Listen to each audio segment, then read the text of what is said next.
Hello बच्चों, आज हम पार्ट 4 प्रतिरक्षा और रक्त समूह का जो नया टॉपिक है वो स्टार्ट करेंगे। लास्ट जो लेक्चर था उसमें आपको प्रतिजन और प्रतिरक्षी क्या होते हैं इसके बारे में बताया था। आज जो हमारा टॉपिक है वो हम पढ़ेंगे प्रतिरक्षी की संरचना। प्रतिरक्षी की संरचना समझने के लिए हमको ये डायग्राम पहले समझना पड़ेगा। आपको इस तरह से ये डायग्राम बनाना है। पूरा डायग्राम के हिसाब से ही हम प्रतिरक्षी की क्या पढ़ेंगे, संरचना को समझेंगे। तो प्रतिरक्षी की संरचना को समझने के लिए कि प्रतिरक्षी का आकार अंग्रेजी के वाई अक्षर की तरह होता है। आपको जो ये डायग्राम दिख रहा है वो किसकी तरह दिख रहा है, वाई की तरह। तो प्रतिरक्षी का आकार कैसा है, वाई अक्षर की तरह होता है अंग्रेजी के।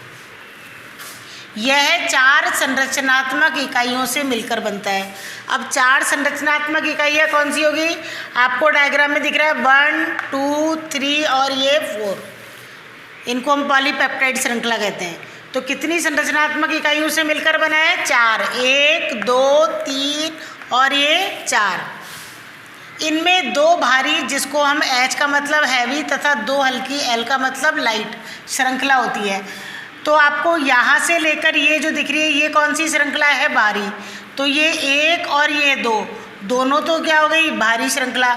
और ये जो साइड में दिख रही है ये कौन सी श्रृंखला होती है, हल्की। एक ये वाली और एक ये वाली। एक भारी व एक हल्की श्रृंखला मिलकर द्विलक बनाते हैं। क्या बनाते हैं, द्विलक। यानी एक भारी और एक हल्की, एक भारी और एक हल्की श्रृंखला मिलकर क्या बनाते हैं, द्विलक, जिसको हमने लिखा है HL। यानी एक हैवी और एक लाइट, और 2 द्विलक मिलकर एक प्रतिरक्षी का निर्माण करते हैं। तो इतना आपको समझ में आया। जो प्रतिरक्षी है उसका आकार कैसा होता है, अंग्रेजी के वाई अक्षर के जैसा।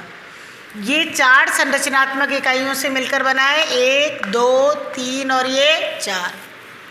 इनमें 2 कैसी हैं, भारी। ये अंदर वाली आपको दिख रही है ये क्या है, भारी और लंबी होती हैं। और दूसरी क्या होती है, 2 कैसी होती है, छोटी और हल्की। एक ये और एक ये 2। अब 2 द्विलक, एक हल्की और एक भारी श्रृंखला मिलकर क्या बनाते हैं, द्विलक बनाते हैं। एक ये और एक ये, और 2 द्विलक मिलकर किसका निर्माण कर रहे हैं, प्रतिरक्षी का निर्माण कर रहे हैं। इतना समझ में आया आपको। प्रत्येक भारी श्रृंखला 440 एमिनो अम्ल से मिलकर बनी हुई है। आपको स्टार्टिंग में लास्ट लेक्चर में बताया था कि प्रतिरक्षी क्या है, गामा इम्यूनोग्लोबिन प्रोटीन या इम्यूनोग्लोबिन प्रोटीन है ये। और प्रोटीन का निर्माण किससे होता है, एमिनो अम्लों से। ये आप 9th क्लास में पढ़ के आ चुके हैं कि प्रोटीन किससे मिलकर बने होते हैं, एमिनो अम्ल से। तो प्रत्येक भारी श्रृंखला 440 एमिनो अम्लों से मिलकर बनती है, और हल्की श्रृंखला कितने एमिनो अम्लों से मिलकर बनती है, 220। इम्पॉर्टेंट लाइन है, आपको एमिनो अम्ल में बताना है। भारी में तो कितने होते हैं, 440 एमिनो अम्लों से मिलकर, और हल्की श्रृंखला 220 एमिनो अम्लों से मिलकर बनती है। भारी पॉलीपेप्टाइड श्रृंखला, मैंने बताया आपको ये पॉलीपेप्टाइड श्रृंखला कहलाती हैं।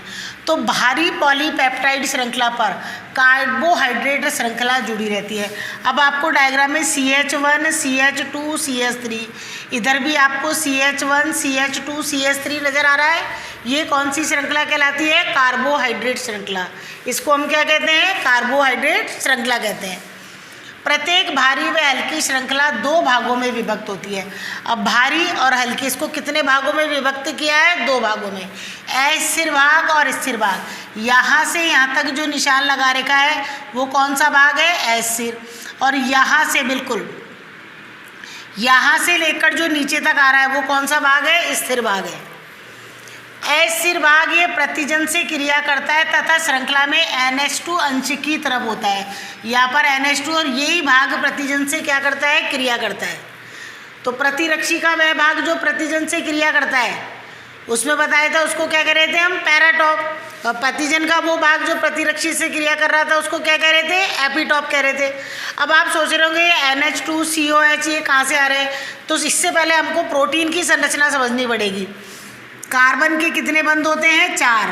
जब प्रोटीन की संरचना होती है तो इसके एक बंध से जुड़ा रहता है COH ग्रुप, एक से जुड़ा रहता है हाइड्रोजन, एक से होता है NH2 जिसको हम कहते हैं अमीनो ग्रुप, और एक पर हम R, क्योंकि 20 प्रकार के अमीनो अम्ल मिलकर के एक प्रोटीन का क्या करते हैं, निर्माण करते हैं अणु का।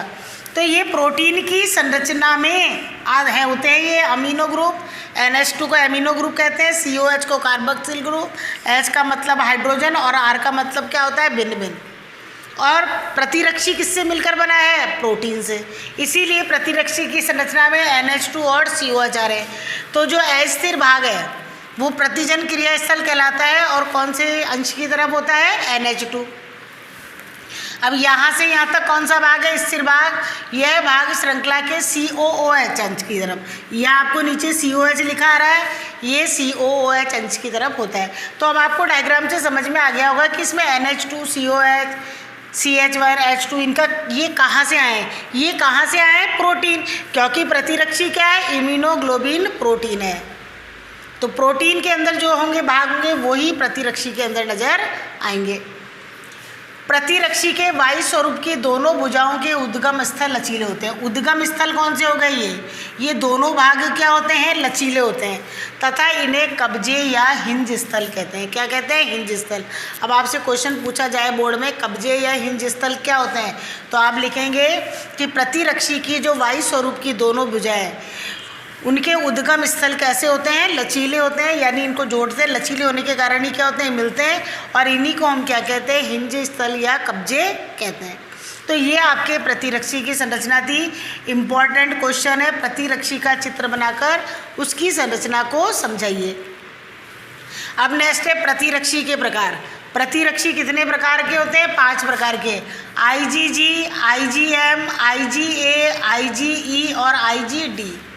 और इनको पॉलीपेप्टाइड श्रृंखला के रूप में इनको जिन चिन्हों से हम क्या करते हैं, व्यक्त करते हैं, इनको हम कहते हैं यूनानी भाषा के जो चिन्ह हैं। जैसे IgG को गामा, IgM को म्यू, ये इनके चिन्ह हैं।